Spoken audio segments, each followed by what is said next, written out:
Oh, there we go. I didn't even know I was recording, but it was. That's the second time it's got me like that, David.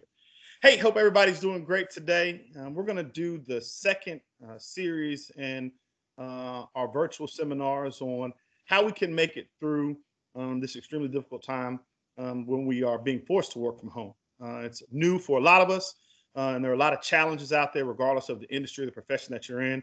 And so we're bringing together a wide variety of professionals so that we can hopefully give you some quality information, some topics to think about, some advice, some tips, talk about challenges, success stories, so that you can implement those with your team. Today, I've got David Horsewood, and David is the owner and primary speaker and trainer for Fire by Light, which provides a variety of in-person, which is difficult right now. We'll talk about that a little bit later, and virtual trainings for business leaders, sales professionals, and basically anyone who is in the industry of talking about storytelling. And so, David, thanks for being my guest this morning. How's everything going for you? Oh, really good. Obviously, things are different, but things are moving forward. Yeah, well, good, good. And we've allotted some time this morning to hear from you. And I guess we've known each other for going on right at a year now, huh? Mm-hmm. Yeah. Awesome. We was it Panera that we sat down and had breakfast about a year ago? Yeah, I think we first met at a chamber networking event at a local health club, and then we reached out to each other and met for coffee at Panera, and just kind of grew from there. Yeah. So we stayed in contact with one another. David's given me some very good tips. He was actually coaching me this morning before we got on this webinar. So I appreciate that. And I was telling him before we got on, many of you out there are familiar with our Second Fridays networking group. And we've been doing that for about actually 36, 37 months now. So over 3 years. And David was the first presenter that we had. David, I think I just broke that news on you before we got going today. That's right. That's right. I didn't know I was the first, or if I had known, I've forgotten. But I remember doing that, and I remember enjoying it quite a bit. Well, we had a great, you gained some traction from that. And so I'm happy that you're on here this morning. But why don't you tell us a little about yourself and about Fire by Light as a whole? Okay. Well, about 25 years ago, I started working as a trainer, but I wasn't doing it full time. I was kind of doing it part time. And I didn't really know this industry, as I now know it, existed. I just didn't know it existed. So I just, without knowing what to do, I just started doing stuff. And initially, I signed with kind of a broker of speakers, a broker of trainers, and I would just go where they wanted me to go and train on the subjects they wanted me to train on. But about, I don't know, 6, 7 years ago, I just started feeling like I wanted to do more of my own stuff instead of tweaking other people's stuff. And at the same time, I wanted to be able to customize to the degree that any customer wanted, or that any client wanted, or that any individual wanted. And that meant I had to do more and more of my own thing. And as I started doing more of my own thing, I just really started enjoying that. So I'm up and running, I'm finding my own clients, I'm doing my work. And about 2-3 weeks ago, I had a public seminar coming up on March 27th. And at that time, I'd already had people signing up for it, and I had some more people promising to sign up for it. But about 2 weeks out, I wasn't feeling good. I was feeling like that was all shutting down, and turns out it did. About a week before March 27th, that Friday, I just called everybody and canceled, and I sent the money back for people who had paid. And I started wondering, what am I going to do now? What am I going to do now? Because you can't meet face to face, you can't go on site, and virtual training isn't a new thing, but I had always avoided it because the research shows it's not as good as live training, where you're in the same room with each other and actually doing stuff. But here's the thing about all of that research, and the more I thought about it, the more I realized it. Most people who train, who coach, have never been trained to do it on camera. And it's just a very different field. Anybody who does both will tell you it's actually more difficult to engage through a camera. And everybody who's great live, when they have a full stage and they can run around the room and they can get people psyched up, a lot of that goes away on screen because you can't do all the same stuff. I happen to have several thousand hours of on-camera experience. I've been a television host and I've taken viewer calls. I've also done a lot of distance learning through the years. So I realized, you know what? I don't have to shut down. I don't have to find something else to do. And I can actually help people realize virtual training and virtual coaching in many ways can actually be better. And I'm not talking out of both sides of my mouth here. The reality is, if this coronavirus lasts, and it looks like it's going to last a while, you don't have the option of another kind of training. So at a minimum, this is the only kind of training you can do right now because we can't get face to face. And the reality is, if it's good, it can actually be better because people will learn how to use the skills trained in the virtual world. Because when you train in the virtual world, you'll then be able to use those same skills in the exact same way in the virtual world. The next time you're on a Google Meet or a Microsoft Teams or a Zoom, you'll be able to do it because you've practiced that way already. It's interesting. I didn't know that you were a television host. Yeah. Huh. Learn something new every day. I have a feeling there's a few things I don't know about you either. Yeah. We'll talk about those off camera. Off camera. Yeah. Well, you kind of talked about how it's changed your business and how it's impacting the industry as a whole. And I've got a couple of questions here written down for you. So what makes you uniquely qualified to help others ramp up their skills in a virtual world in terms of your ability overall to not only train individuals, but then train the trainers as well? Yeah, well, because of my background, I've been on television, I've done distance learning, I've done live training, I've customized training, I've worked with large groups, medium-sized groups, individuals in virtually every environment. I know how to engage in any format. The format we're talking about mostly today is the virtual format. But for those watching this interview right now, we're engaging. We're engaging.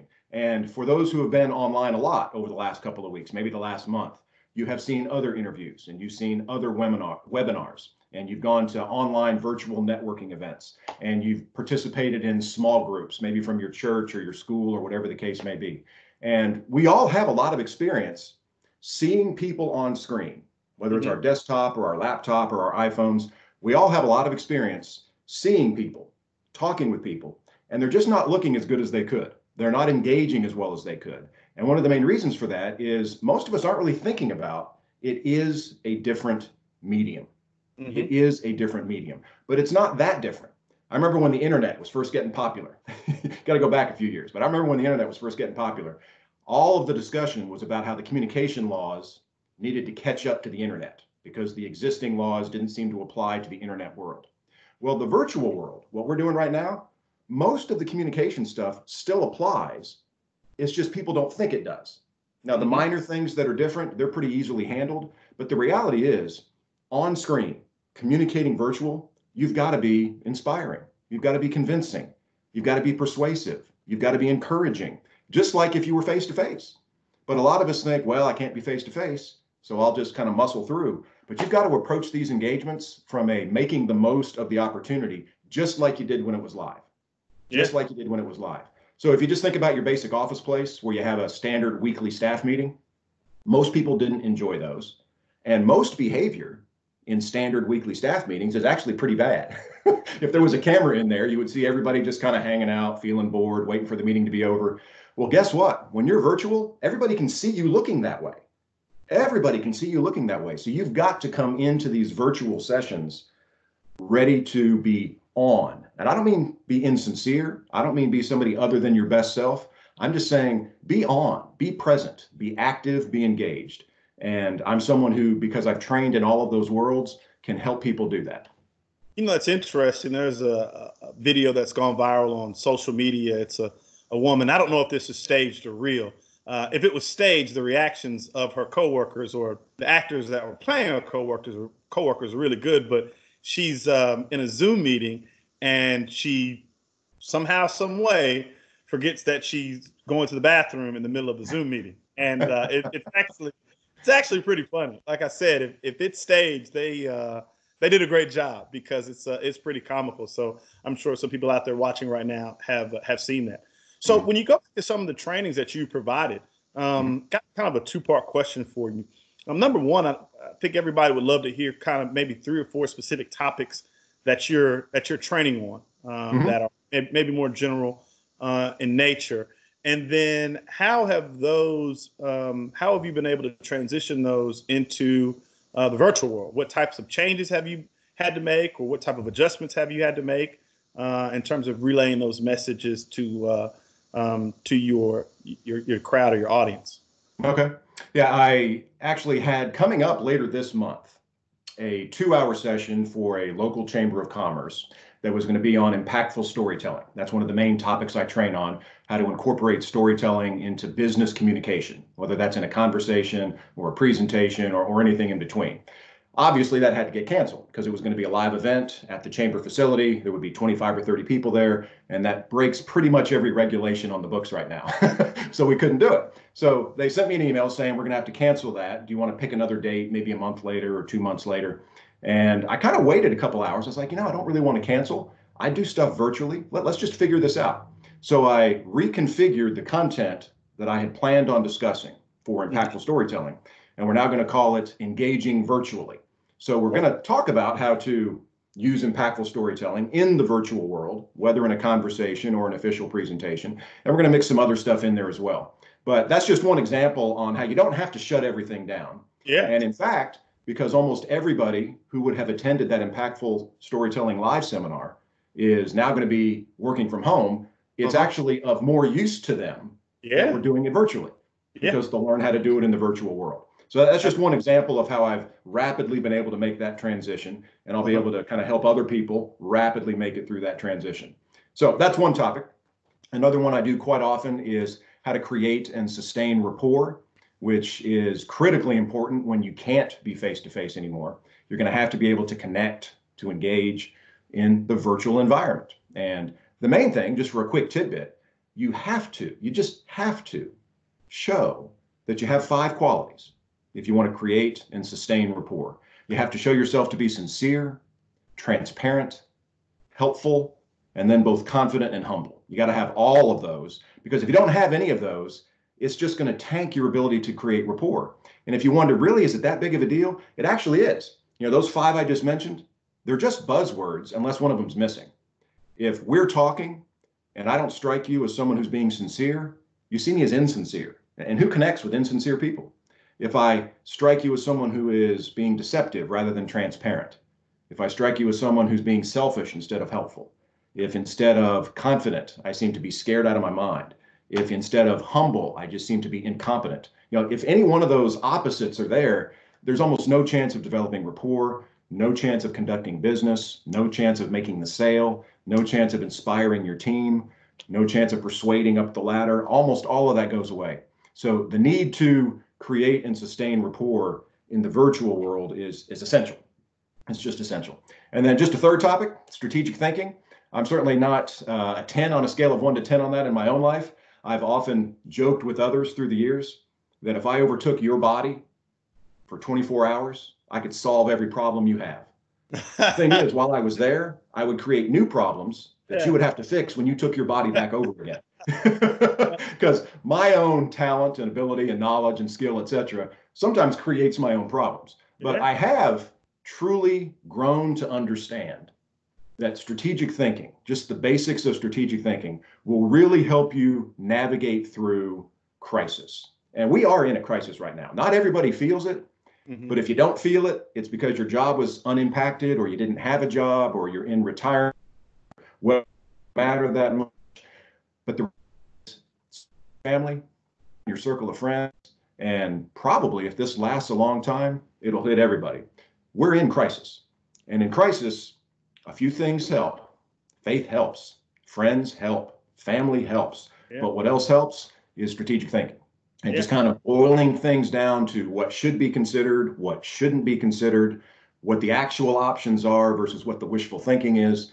I do sessions on that as well. So that's just 3: impactful storytelling, creating and sustaining rapport, and then strategic thinking. And as I say, all of those easily trained and developed in the virtual world as well.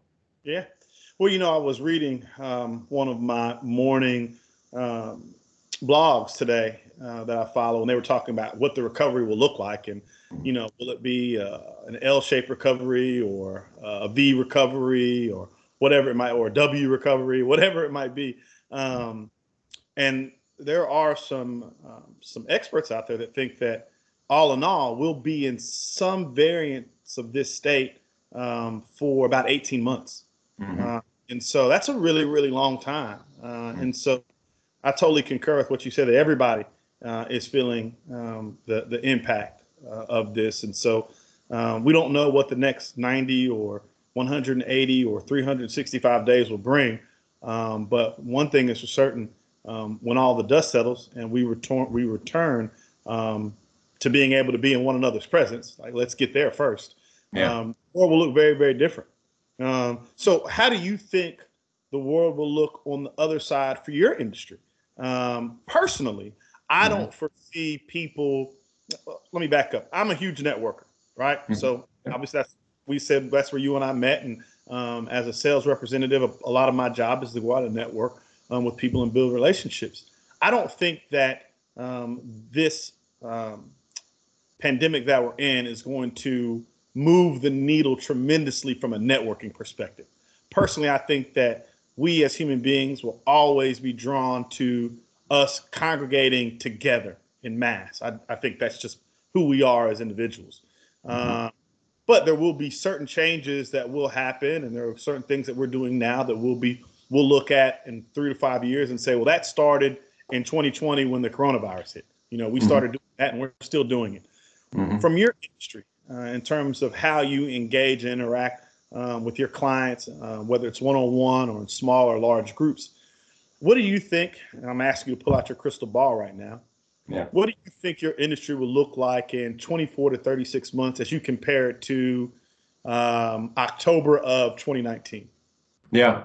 Well, 24 to 36 months, that's 2 and 3 years out. So I think we all certainly hope this is over with by then. Yes. And I think just leapfrogging to 2 or 3 years out, I think 2 things are going to be definitely true. One is we're going to have learned that virtual training can be great. It doesn't have to be awful. It doesn't have to be awful, because those who are really good at it, and I hope I'm one of them, those who are going to be really good at it are going to rise, and they're going to show what it can be if it's done well. It doesn't have to be boring. It just doesn't.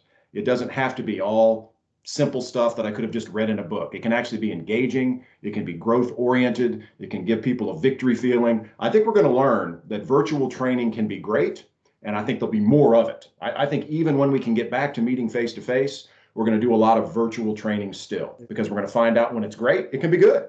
And all of those studies that show it's not very good are because there's just too much bad virtual training going on, too much bad webinar stuff going on. It's just too much bad going on. And that's why a lot of people have steered clear of it. And a big advantage of it is it obviously saves a boatload of money and a boatload of time. There's no travel for anybody. The cost of hotels and airplanes and all that stuff, nobody has to do it. So if it's good and you can save money, you might as well do it. But there'll also be another thing. We'll have grown to appreciate being face-to-face, because as much as I now truly embrace virtual training, because that's the world we're in and people still need to be trained, there is something else that's important, and people forget about it all the time. Relationships are huge, and it's just much more difficult to maintain your core values, to maintain your organizational culture if you're not face-to-face. And the reality is, backing up now from 2 or 3 years from now, if we just 4 months from now are able to get face-to-face again, we're going to have an increased appreciation for that too. Yeah. And where we used to take something for granted, like a Chamber of Commerce networking event, we're not going to take it for granted. We're going to show up and be glad to see people. We're going to be glad to see people. I mean, a word that was prevalent even before this coronavirus stuff was loneliness.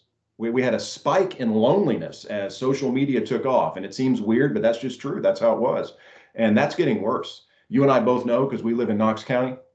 Well, I think you're in Knoxville City, but I'm in Knox County. Mayor Glenn Jacobs, in his radio address last week, mentioned that there had been 8 suicides in just 2 days. And that was 10% more than I think the entirety of last year up to that point. And I may be misquoting that a little bit, but it was a spike, and it shocked him. And it caused him to say, wow, we've got to find some new ways of dealing with this. Doesn't mean everything we're doing is wrong, but we've got to find some new ways of dealing with this, because that's too many people deciding I need out. That's just bottom line. That's too many people deciding I need out. So I think 2 things, as specifically relates to training, 2-3 years out, there's going to be a lot more virtual training, and it's going to be great. And additionally, I think we're going to have an increased appreciation for FaceTime, because we're going to have missed it. We're going to have missed it, and we're going to want to do much more of it again. Yeah, no, it was.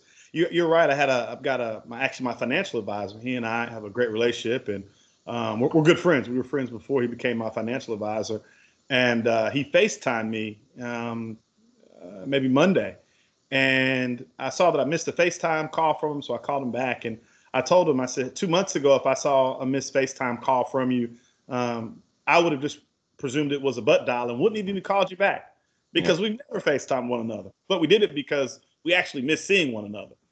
And that goes into what you're saying, which is when we have an opportunity to shake a hand or give someone a hug or really interact with them closer than 6 feet, I think that we're going to be truly appreciative of that opportunity, and we're definitely going to relish those moments and not take them for granted. So I think you are spot on with that, and I also agree with your perspective on how virtual trainings will become more popular. I do think that right now, when your company says we're going to have a virtual training, I think people tune that out. I know I do. I tend to anyway, and I like training. I like those opportunities, but even me, I tend to let my guard down and not be as engaged and as connected as I should be because I'm talking to someone through a screen. But with more repetition comes familiarity. So I totally agree with that. Well, before we wrap up, I just want to make sure that there's nothing else from an advice perspective or any success stories or tips that you have for the people out there that are interested in either number one, doing what you're doing, or number two, procuring your services. What parting words would you have for either one of or both of those groups of people? Yeah, as far as advice, since people watching are going to come from a lot of different demographics and a lot of different backgrounds, and they'll have a lot of different jobs, I think the main thing is if you haven't done it yet, start planning your day. Start planning your day. Not necessarily every minute of the entire day. Don't think that's necessary. But I just remember years ago, I shifted my career just on my own initiative. There wasn't a coronavirus going on. There wasn't an economic downturn going on. I just shifted. And I had a lot more home time than I used to have. I used to be on the road a lot from like Sunday to Friday. And I shifted, so I was only on the road 2 or 3 days a week. And I didn't immediately start planning my days. And I picked up the habit of watching Mike and Mike in the morning. Now, they're not together anymore, but they were two guys named Mike who were on ESPN from 6 o'clock to 10 o'clock, Monday through Friday. And I would watch the entire 4 hours every time I was working from home.